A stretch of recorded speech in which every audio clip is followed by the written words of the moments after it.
The night it happened, the air in Baltimore felt heavy. The kind of humid summer heat that sticks to your skin and makes every breath feel like work. Evelyn Carter, 73, had just finished dinner and was laughing at a rerun of Family Feud when a sharp pain gripped her chest. It wasn't the first time she'd felt it, but this one was stronger. She clutched the table, whispering, "Lord, not now." Her daughter, Monica, came running from the kitchen. "Mama, you okay?" Evelyn could only nod weakly, her face pale. "Get my purse," she said between short, gasping breaths. "We're going to Mercy Hospital." By the time they pulled into the ER driveway, Monica's hands were shaking on the wheel. She'd called ahead, telling the nurse her mother was a cardiac patient with a history of arrhythmia. They were expecting her. Inside, the triage desk glowed with bright screens. A nurse wearing blue scrubs smiled automatically. "Name, please?"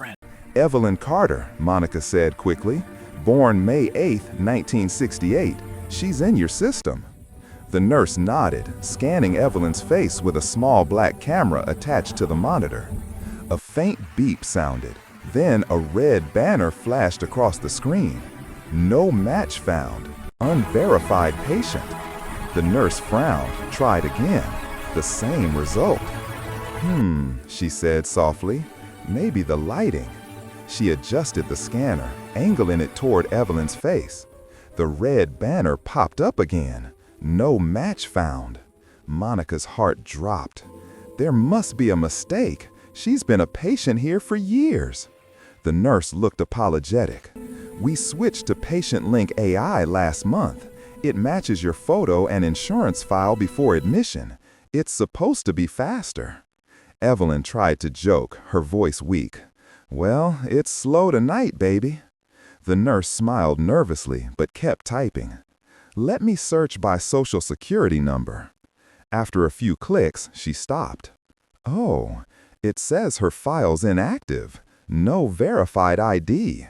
Monica's voice rose. "Inactive? She's sitting right here." A security guard near the doorway looked over. The nurse whispered, "Ma'am, please, let me call IT." But the system had already locked her screen. In bold gray letters, "Record locked. Potential duplicate fraud." Dr. Paula Green entered the triage room, stethoscope around her neck, eyes calm but alert. "What's going on?" The nurse explained quickly. Green frowned, leaning toward the monitor. "She's clearly not a duplicate patient. Override it." "I can't," the nurse said. "Manual override disabled after last update." Evelyn looked up at the doctor, breathing shallow. "Am I invisible now?" Dr. Green sighed. "You're not invisible, Mrs. Carter. The system just needs to remember you." She turned to the nurse. "Get me a paper intake form." The nurse hesitated. "We don't use paper anymore." Green muttered. "Then we're not a hospital anymore either." Minutes ticked by like hours. Evelyn's pulse monitor beeped faintly. Monica could hear her own heartbeat pounding louder than the machine's. When she saw another red error message blink across the screen, facial mismatch threshold exceeded, she lost it. "Stop scanning her," she yelled. "Just treat her." The guard stepped forward. "Ma'am, please calm down." Monica pointed at the monitor. "That thing says my mother doesn't exist, but she's right here. She's breathing, she's scared, and you're waiting for a computer to give you permission to save her?" Her voice echoed through the waiting room. Phones came out. Someone started recording. Evelyn's voice was faint but clear. "Baby, it's okay. I've been waiting on systems all my life. This one just talks louder." The nurse's eyes welled up. "Mrs. Carter, please, don't talk." Dr. Green pressed a hand to the nurse's shoulder. "Keep vitals manually. I'll stabilize her in triage." "But the record—" "I said manually." The nurse nodded. As they rushed Evelyn down the hallway, Monica caught one last glimpse of the monitor at the desk.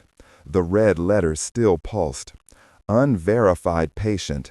Record deleted, pending review. She whispered to herself, "Deleted? My mama's not a file you can delete." Hours later, Evelyn was stable, but her chart was still blank. No name, no history, no insurance.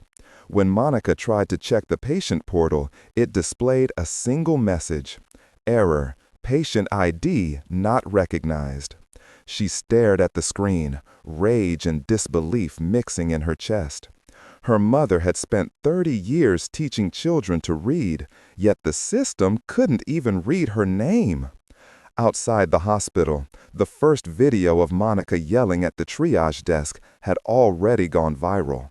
By morning, millions had seen it. The caption read, "Elderly black woman denied care. System says she doesn't exist." The comments were flooded with heartbreak and fury. One simply read, "If the hospital can erase her name, what chance do the rest of us have?" That night, Evelyn Carter's life was saved by a doctor's instinct, not by the machine designed to know her. In the morning, her daughter would learn the truth behind that red screen. The algorithm that refused her mother's name was built to see faces, but not all faces the same. Next, Monica begins to dig into the patient link system and discovers that thousands of older black patients were lost because their images didn't fit the system's definition of human accuracy. Monica didn't sleep that night. Her mother was stable, sleeping quietly in a hospital bed with oxygen tubes humming beside her. But Monica sat in the corner of the room, the light from her laptop glowing across her face. She typed "Patient Link AI System Error" into the search bar. Dozens of articles popped up, mostly press releases and tech blogs praising the system. Words like innovation, accuracy, efficiency, all over the page. She clicked one headline: "Patient Link AI redefines hospital admissions with facial recognition." Her eyes narrowed as she read the fine print. Developed to reduce duplicate patient records and identity fraud, Patient Link uses biometric data to confirm patient identity before admission. The algorithm is trained on a proprietary database of over 10 million facial images. Then she saw the next line, and her stomach turned. Diversity testing currently in progress. Initial dataset primarily sourced from existing state health ID programs. She whispered, "So they trained it on people who already look like the system, not the ones it keeps missing." By sunrise, Monica had found more. A report from an independent watchdog group read, "Hospitals using Patient Link report a 94% identification success rate among lighter-skinned patients, but only 61% accuracy for darker-skinned patients. Elderly patients and women over 60 had the highest no-match rate." The words "no match" burned into her mind. She leaned back in the chair and muttered, "They built a machine that forgets the people who need care most." Later that morning, Dr. Paula Green came into the room, tired but composed. "I heard you've been digging," she said softly. Monica nodded. "I found out your system's not broken. It's just biased." Dr. Green sighed. "You're right. It works fine, for some people. But when it fails completely." She glanced toward the hallway to make sure no one was listening. "We've had a dozen of these incidents in the last 2 weeks. Mostly older patients, mostly people of color. The company told us the system just needs better lighting." Monica frowned. "Lighting? My mother doesn't need a flashlight to exist." They stepped out into the corridor. The triage station looked the same as the night before. Cold blue screens, green lights blinking above each cubicle. Dr. Green pointed at one of the terminals. "That's Patient Link's control hub. Every admission has to pass through it before we can create a record. If the system doesn't recognize you, you don't exist in our software. And without that, billing, medication, even lab work can't start." "So a face scanner decides if my mom deserves to live?" Monica said quietly. Dr. Green didn't deny it. That's the ugly part of automation. We call it progress, but it's just bureaucracy with a camera. Monica reached for her phone and recorded the screen as Dr. Green demonstrated. She uploaded a test image, Evelyn's old ID photo from 2018. The system flashed yellow, then red. Low confidence match, possible fraudulent entry. Monica gasped. Fraudulent? Dr. Green shrugged bitterly. It's what the software says when it's not sure. Problem is, it's almost never sure when the skin tone's dark or the face is aged. She showed Monica another screen, a chart of false rejections. White patients, 2.3%. Black patients, 28.7%. Over age 70, 34%. Monica's jaw tightened. They knew this before rollout, didn't they? Dr. Green nodded. They told us it would improve with time. That's what they always say, as if people can wait while the algorithm learns to care. When Monica got home, she called an old friend from college, Caleb Jones, now a tech journalist. She told him everything. Caleb listened quietly, then said, "I've been hearing whispers about this system. Send me what you found. If the data's real, we're sitting on a major story." Monica hesitated. It's real. Too real. That night, Caleb sent her something in return. An internal memo leaked from the company that made PatientLink. It read, "Facial ID underperformance in older Black patients is a known variable. Model retraining deferred to next fiscal cycle due to budget constraints." Monica covered her mouth. "They knew," she whispered. "They knew, and they waited for the next budget cycle." She forwarded the memo to Dr. Green. The doctor replied with just 4 words. "Now it's undeniable." The next morning, Monica went live on social media. Her video was simple, just her mother sleeping in the hospital bed behind her. She spoke calmly, her voice steady but firm. "My mother's name is Evelyn Carter. She paid her bills, she kept her appointments, she trusted the system. But when she needed it most, that system forgot her face. The computer said she didn't exist. If the machines we build can't recognize the people who built this country, maybe it's time to rebuild the machines." The clip spread like wildfire.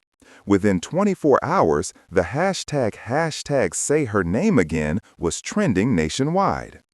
PatientLink was designed to make hospitals more efficient, but it made them forget the simplest rule of medicine. You treat people, not profiles. The algorithm didn't fail Evelyn Carter. It simply never learned how to see her. Next, Monica and Caleb traced the technology's funding trail and uncover a federal pilot program that rewarded hospitals for reducing duplicate patient entries, even when those duplicates were real people erased by design. 2 days after Monica's video went viral, the hospital lobby didn't feel like a hospital anymore. It felt like a press room. Camera crews filled the entrance, reporters asked for statements, and nurses hurried past whispering, "She's the woman from the video." Inside room 314, Evelyn Carter sat up in bed, her hair neatly brushed, watching the TV in disbelief. Every channel showed her face. The still frame of her sitting in that wheelchair while the words "patient not found" glowed behind her. She shook her head. "Lord have mercy. I didn't think me sitting there would cause all this noise." Monica smiled faintly. "That's because you didn't see how many people that same system forgot, Mama. You just happened to be the one they filmed." Evelyn exhaled slowly. "Guess I'm famous for being invisible." Downstairs, Dr. Paula Green was summoned to an emergency meeting with hospital leadership. The chief administrator, a polished man in a tailored gray suit, tapped the conference table impatiently. "This has gone too far," he said. "We're receiving calls from the Department of Health, and the company is threatening to pull their contract if we speak publicly." Dr. Green folded her arms. "They can threaten all they want. I'm not apologizing for saving a life. You violated protocol. the administrator snapped. "I followed the oath," she shot back. "The protocol's what almost killed her." A tense silence filled the room. Finally, he said, "We can't afford to alienate our tech partners." Dr. Green leaned forward. "Then maybe we can't afford to keep calling ourselves a hospital." Outside that same afternoon, reporters surrounded Monica as she left the hospital cafeteria. One woman thrust a microphone forward. "Miss Carter, what do you want to happen next?" Monica stopped, steadying herself. "I want the system to say my mother's name, and everyone else's it erased." Another reporter shouted, "Do you blame technology or people?" Monica hesitated, then said softly, "People built the technology, so I guess I blame us for thinking we could replace compassion with code." That night, she and Caleb Jones sat in her small apartment surrounded by stacks of printouts. Emails, audit reports, invoices, everything they'd collected so far.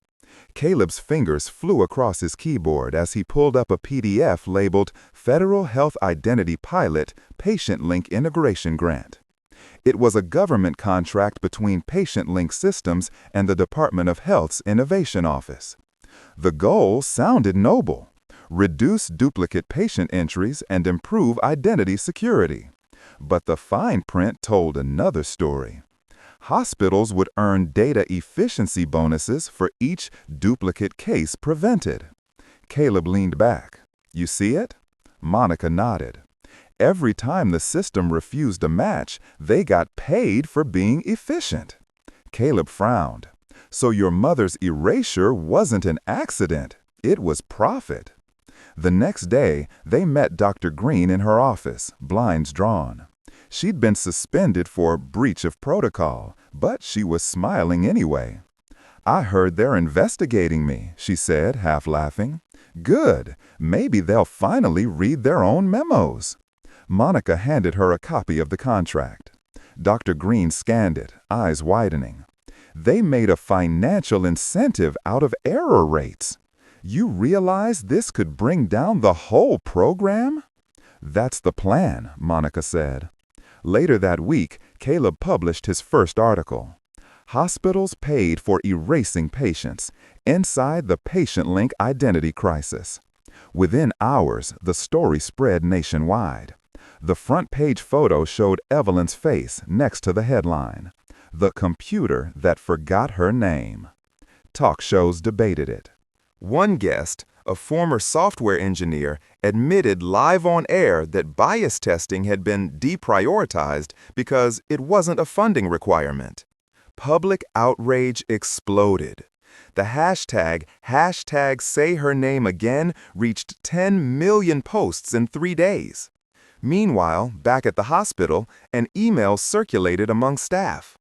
Until further notice, patient link auto-verification is suspended. All admissions to be verified manually. Nurses cheered quietly in the break room. Someone taped a sign over the scanner that read, "Look up before you log in." When Monica told Evelyn about the suspension, her mother just smiled. "Well, baby," she said softly, "I guess I finally showed up in the system." Monica laughed, a mix of pride and sadness. "You showed up everywhere, Mama." Evelyn squeezed her hand. "Let's just hope they remember the rest of us, too." That evening, a breaking news alert flashed across every major network. Federal Health Office announces internal investigation into Patient Link partnership. Underneath, a smaller line read, "Whistleblower claims system flaws disproportionately affected Black and elderly patients." The country finally believed what Evelyn Carter had been trying to say all along, that recognition isn't just about names and faces. It's about who the system thinks deserves to exist. Her name had been lost in a database, but now it was written across every headline. Next, Monica and Caleb uncover an internal audit showing that Patient Link executives knew about the racial accuracy gap and deliberately delayed fixing it to keep quarterly profits high. The truth wasn't hidden in code. It was written in dollars. By the end of the week, the name Evelyn Carter wasn't just trending, it was echoing through Washington. Every network ran her story, and every politician suddenly had an opinion about responsible innovation. The hospital released a public apology, a short, stiff statement that began with, "We regret the technical malfunction that caused a temporary identification delay." Monica read it aloud and laughed bitterly. Mama almost died, and they're calling it a delay? Evelyn shook her head. They always dress up the truth in fancy words. Delay sounds better than denial. At the same time, inside a windowless conference room in D.C., the executives from Patient Link Systems were in full crisis mode. The head of communications, a sharp woman in a red suit, spoke with the calm of someone paid to panic quietly. "Our message is simple," she said. "This was not bias, it was calibration error." A junior engineer across the table muttered, "That calibration error only happens to Black patients." The room fell silent. The CEO cleared his throat. "Not now, Jason." The engineer looked up. "If not now, then when?" Back in Baltimore, Dr. Paula Green met Monica and Caleb at a small cafe near the hospital. She slid a brown envelope across the table. "What's this?" Monica asked. "Proof," Green said. "Internal memos from our department. I shouldn't have these, but they prove Patient Link wasn't just careless. They were encouraged." Caleb opened the first page. It was an email dated 6 months before Evelyn's incident. Demographic accuracy gaps remain statistically significant. However, immediate retraining would exceed current budget allocation. Proceed with rollout. Monitor for PR impact. Beneath it, another note. Legal recommends avoiding references to race in documentation. Use term environmental lighting variable instead. Monica blinked hard. They renamed race to lighting? Dr. Green nodded grimly. Because if you rename a problem, you can pretend you solved it. The following morning, Caleb published a follow-up story titled "The Lighting Excuse: How Hospitals Rebranded Bias." It was the kind of headline that didn't need reading, it just needed remembering. The article went viral in hours. Even the White House press secretary was asked about it. "We're aware of the issue," she said cautiously. "The president believes in innovation that serves every American." But public patience was wearing thin. Social media demanded hearings. Activists staged rallies outside hospitals with signs that read, "Black patients are not data outliers. No more calibration excuses. Say her name and mean it." Then came the most unexpected moment of all. Congress announced a public hearing on bias in healthcare technology. The first two names on the witness list, Monica Carter and Dr. Paula Green. Monica couldn't believe it. "Me? I'm not a politician," she told Caleb. "You don't need to be," he said. "You're the reason this even matters." On the morning of the hearing, the chamber was packed. Cameras lined the walls. Evelyn watched from a screen at home, her hand resting on her heart. Monica stepped up to the microphone. She took a deep breath and began, voice steady. "My mother is not a data point. She is not a glitch or an outlier. She is a person who paid into this system her entire life. But when she needed it, the system looked at her face and said, 'You don't belong here.'" A few senators nodded solemnly. Others shifted uncomfortably in their seats. She continued, "They say the problem was lighting. But if you can't see us in the dark, maybe the darkness isn't the problem. Maybe it's the design." Gasps rippled through the audience. Even the chairman paused before replying, "Miss Carter, we hear you." Monica nodded. Good, because for a long time, nobody did. Later that night, clips from her testimony flooded the news. Talk shows called it the speech that changed healthcare AI. Dr. Green's quote from the same hearing was printed on posters. "Medicine without memory is malpractice." And Evelyn? She watched it all from her living room, tears in her eyes, whispering, "That's my girl." 2 days later, the Department of Health announced the suspension of the Federal Health Identity Pilot, the same program that funded PatientLink. An internal review revealed over 42,000 misidentifications, most affecting elderly and Black patients. A line from the official report went viral. The system achieved efficiency at the cost of existence. Monica showed the report to her mother. Evelyn smiled sadly. "I told you, baby." They finally saw the cost of forgetting.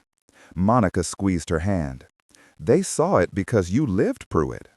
When policy met people, the code cracked. PatientLink didn't fail because it misread faces. It failed because it misread worth.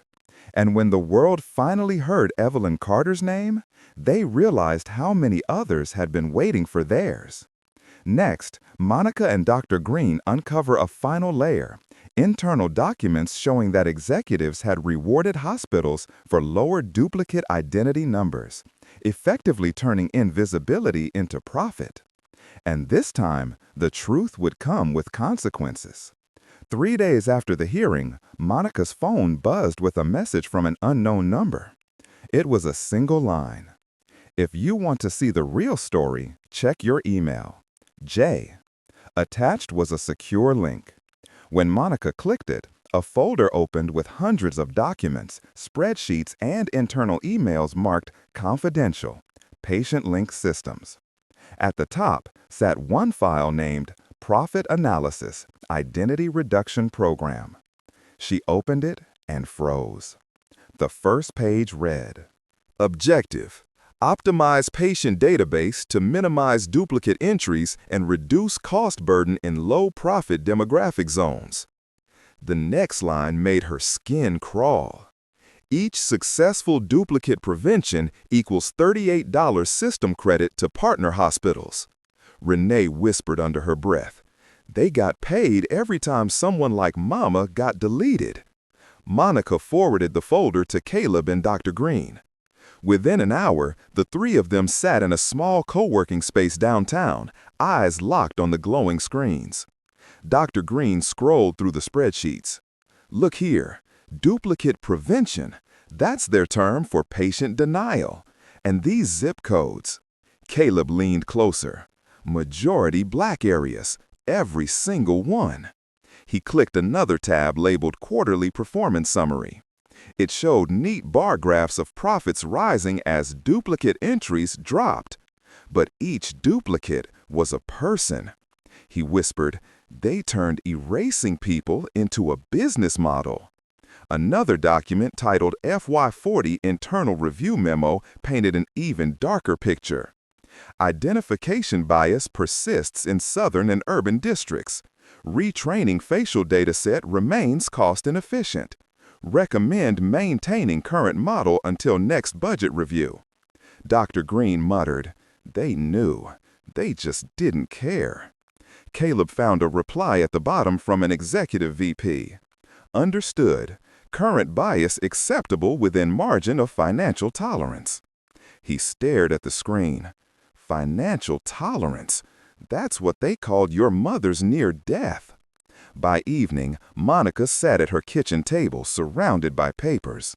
Evelyn dozed in the next room, unaware of the storm brewing outside. Monica flipped through another document, a PowerPoint slide deck used in a 2039 investor meeting. The title, Efficiency Through Digital Precision. One slide showed smiling hospital staff beside bold blue text, "Reduced unnecessary admits by 19%. Higher margins, improved patient throughput." She whispered, "Unnecessary admits? They mean people who didn't pass their face test." Her phone buzzed again, a message from Caleb. "These documents are explosive. If we publish this, PatientLink won't survive." She typed back, "Then let's make sure they don't." The next morning, the Baltimore Ledger published its biggest headline in years. PatientLink paid hospitals to delete patients. Internal records reveal systemic discrimination. Screenshots of the memos filled the news cycle. Anchors repeated the same line again and again.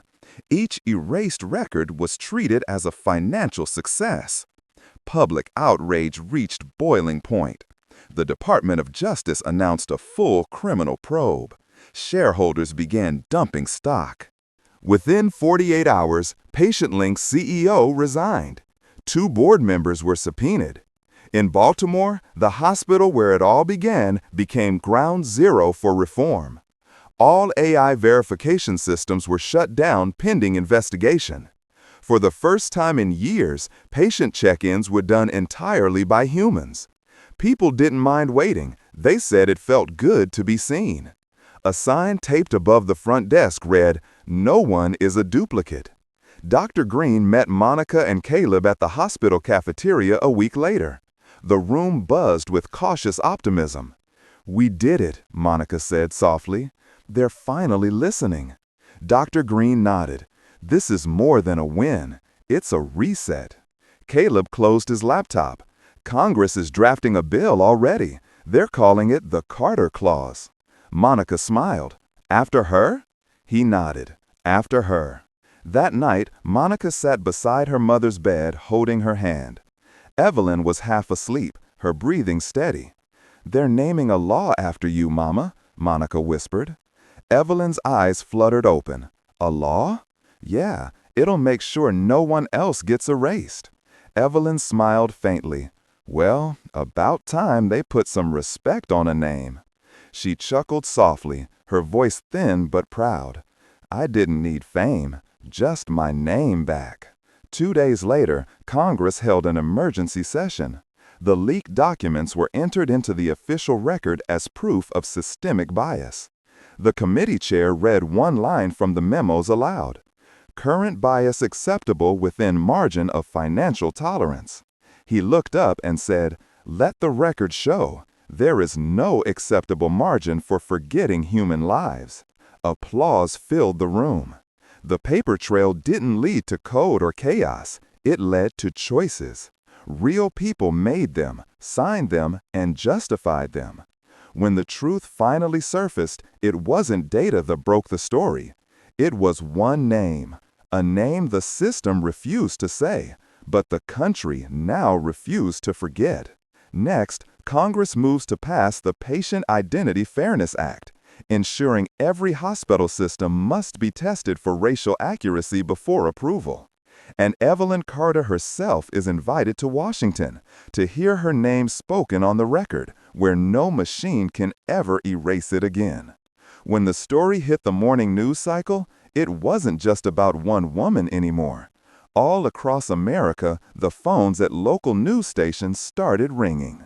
People from Detroit to New Orleans to Los Angeles told the same story. The computer said I wasn't in the system.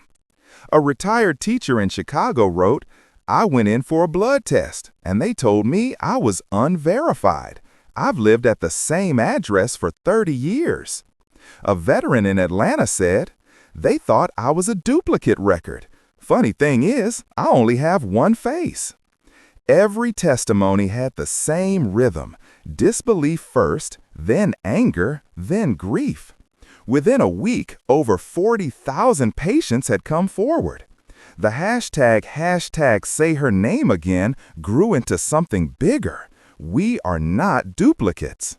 At St. Luke's Medical Center in Dallas, nurses refused to log into the system at all. They held handwritten charts and chanted, "Patients, not profiles." In Washington, crowds gathered outside the Department of Health. Some held photos of loved ones. Others carried signs that read, "Recognition is a human right. No face left behind." It wasn't a protest anymore. It was a reckoning. Evelyn Carter's story had become a mirror. Everywhere, people saw themselves in her. Older women, men, children, anyone who'd ever been overlooked by something pretending to be fair. Monica watched the coverage with mixed emotions. Her phone buzzed constantly. Reporters, advocacy groups, even members of Congress wanting statements. But when she looked at her mother, asleep on the couch, she remembered why she started. "This isn't about interviews," she said quietly. "It's about fixing the system that forgot her name." Meanwhile, Dr. Paula Green's suspension was lifted after a petition signed by over 200,000 people. The headline on the Baltimore Ledger read, "Doctor who defied the algorithm reinstated." At the press conference, Green stood before the cameras and said, "A machine can't apologize, but the people who built it can. We owe our patients more than convenience. We owe them dignity." Her words struck a nerve. Clips of her speech spread like gospel. Hospitals across the country quietly paused their use of AI verification tools. Caleb's next article revealed the full scale of the damage. He'd obtained the company's internal metrics. Total identification failures, 102,481 cases nationwide.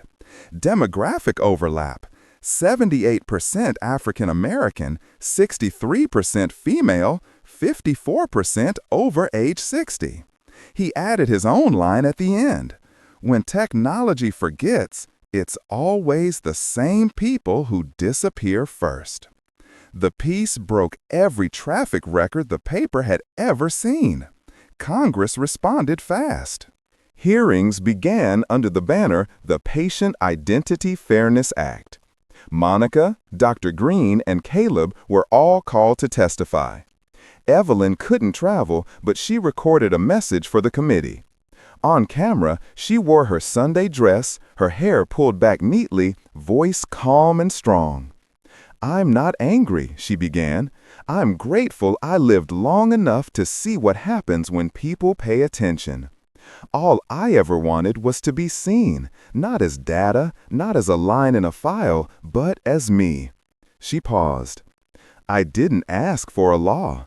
I asked for my name back. If that means somebody else gets to keep theirs, then it's worth it." When the video ended, the room stood in silence. Then came a standing ovation. A week later, the Senate subcommittee released its findings. The report was 500 pages long, but one sentence from it went viral. "Bias is not a software issue, it is a design choice." That quote hit harder than any headline. Monica sat at her mother's kitchen table reading it aloud. Evelyn smiled. "That's what I've been trying to tell folks my whole life. They didn't need machines to forget us, they just made faster ones." In cities across the country, new signs appeared in hospital lobbies. "Every patient verified by a human reviewer."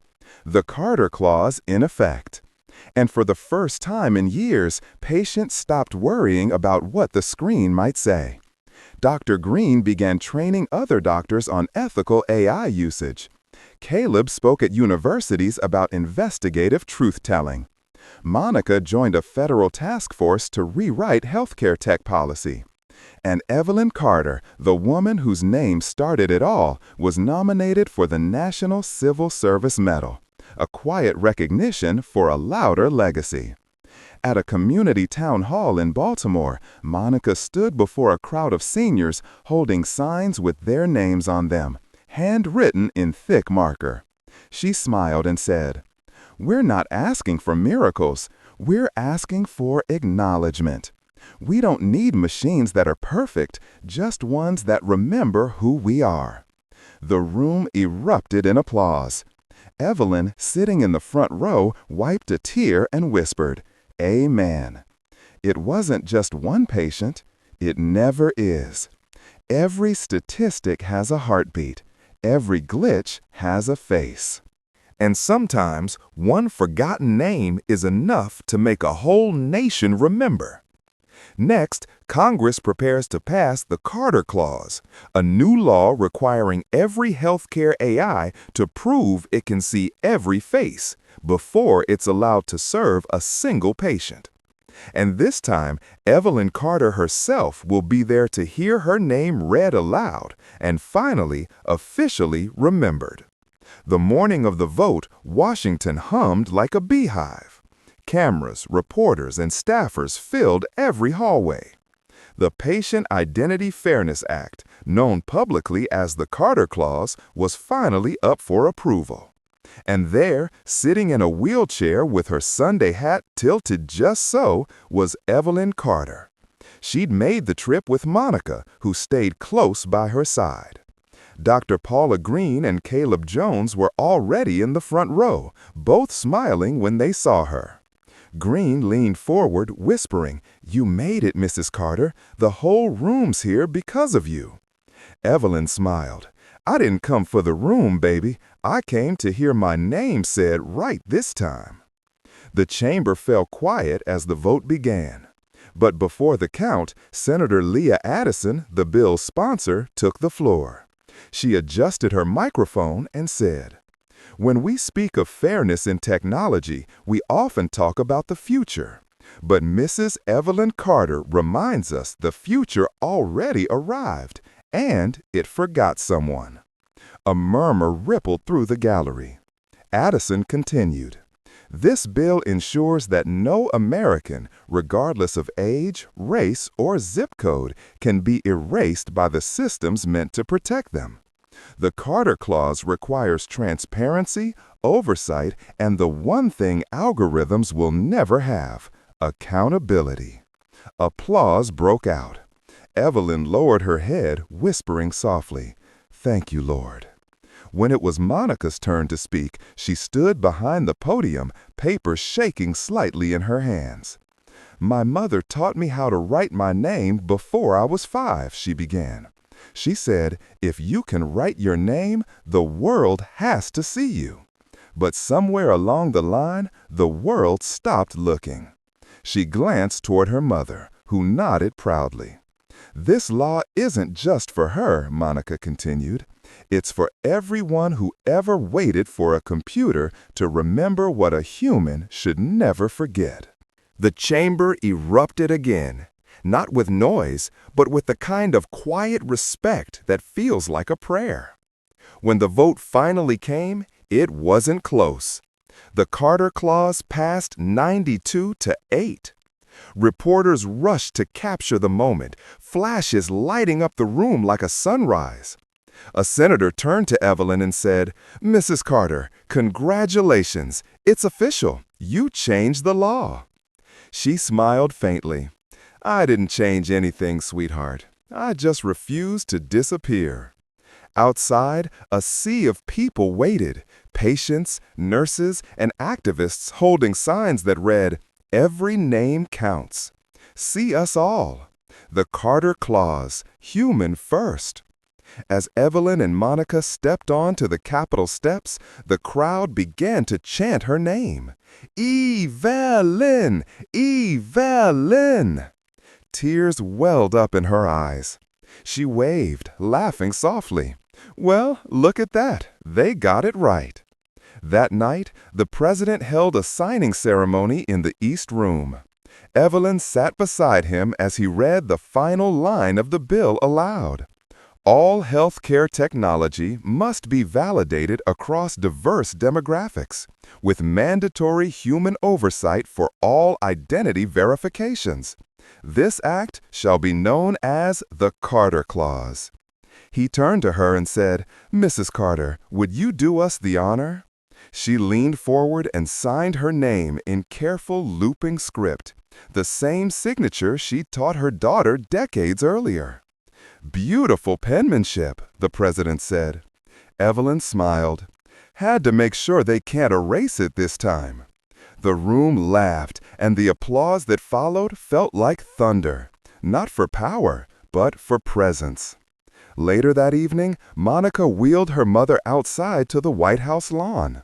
The city lights shimmered in the humid night air. "You did it, Mama," she said. "You made them listen." Evelyn looked up at the glowing Capitol dome. "I didn't make them listen," she said. "I just reminded them what a voice sounds like when it refuses to fade." Back in Baltimore, the changes came fast.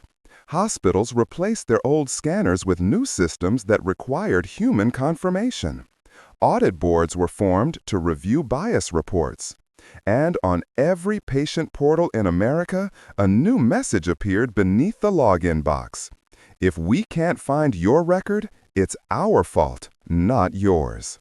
Dr. Green returned to her post, leading a new training program called Human in the Loop, teaching young doctors that technology should serve care, not replace it. Caleb's book, Unverified: The Human Cost of Invisible Systems, became a national bestseller. And Monica joined the Department of Health's Oversight Board for Ethical AI. She hung a small photo of her mother beside her desk, Evelyn smiling in that same Sunday hat, a quiet reminder that justice, like memory, must be maintained. When systems forget, people must remind. When machines fail to see, humanity must teach them how. Evelyn Carter didn't fight to be remembered. She fought so everyone else could be seen. Next, 1 year later, Evelyn returns to the same hospital that erased her, and this time the doors open automatically, the screen flashes her name, and the world she helped rebuild finally looks back at her and smiles. A year later, Baltimore smelled like spring again. Lilacs blooming along the hospital fence, fresh paint on old bricks. The same hospital that once couldn't find Evelyn Carter had changed everything from its software to its soul. Inside, the lobby looked brighter. The cold blue screens were gone, replaced by warm light panels that read, "Welcome back, Evelyn Carter. Patient verified, human confirmation complete." The automatic doors opened with a soft chime. Monica laughed through a small tear that slipped down her cheek. "Look at that, Mama. They remember you." Evelyn smiled, steadying herself on her cane. About time. The nurse at the front desk stood as soon as she saw them. "Mrs. Carter, we've been expecting you." Evelyn grinned. "That's a first." The nurse blushed. "It's our new system, part of the Carter Clause rollout. Every patient gets verified by both the computer and a person. We like to call it technology with manners." Evelyn chuckled. "Good. Maybe it'll start saying please next." Dr. Paula Green stepped out from a nearby hallway wearing her white coat and a smile. "Look who we've got here, the woman who made Washington sit up straight." Evelyn waved her hand modestly. "I didn't do all that. I just wanted to see a doctor." "You did more than that," Green said. "You helped us fix how we see people." They embraced warmly, two women connected not by technology, but by truth. As they walked through the halls, Monica noticed small plaques on the walls with quotes from patients, survivors of the old system. One read, "They called me an outlier. I call myself alive." Another said, "If the computer doesn't recognize me, that's its problem." Every few steps, Evelyn stopped to read another. "This is good," she said softly. "Every word here sounds like someone waking up." In the waiting room, children colored on clipboards, while older patients chatted quietly. No one was arguing with machines. No one was locked out. There was laughter, something hospitals hadn't heard in years. Monica looked around and said, "It feels like a church in here." Evelyn nodded. "Because people are being seen again. That's what healing sounds like." When the nurse called her name, "Mrs. Carter," Evelyn stood tall. The sound of her name echoed through the room, not as a question, but as recognition. She smiled. "That's the sweetest sound I've heard in a while." After her checkup, Dr. Green handed her a printed sheet of her new patient record. At the bottom, bold black letters read, "Identity confirmed.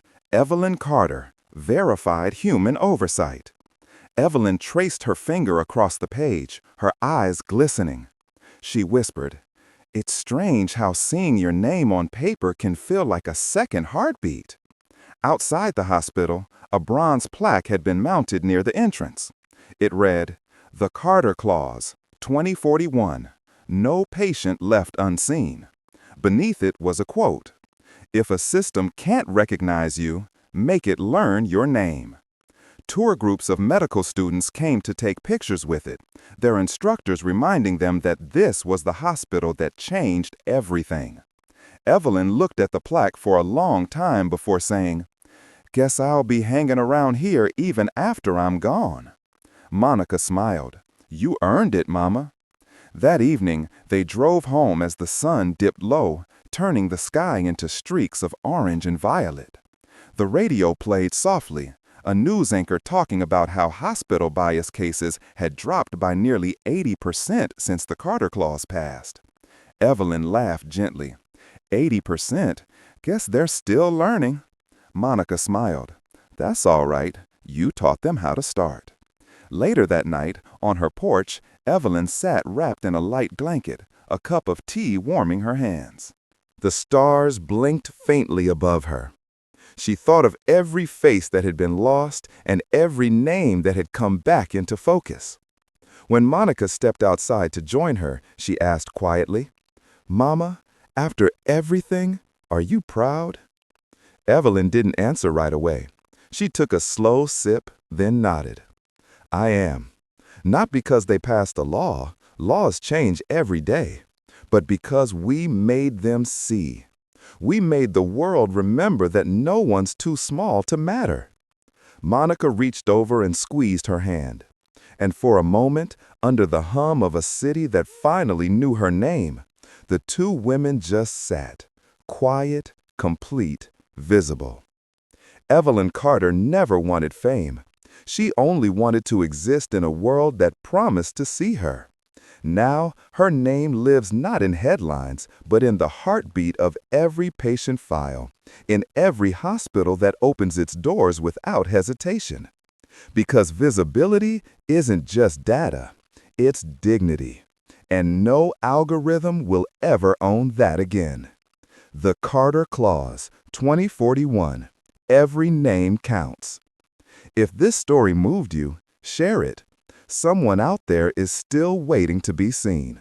Subscribe to Older Black Person Stories When Data Meets Dignity for more real stories about visibility, justice, and the fight to be recognized.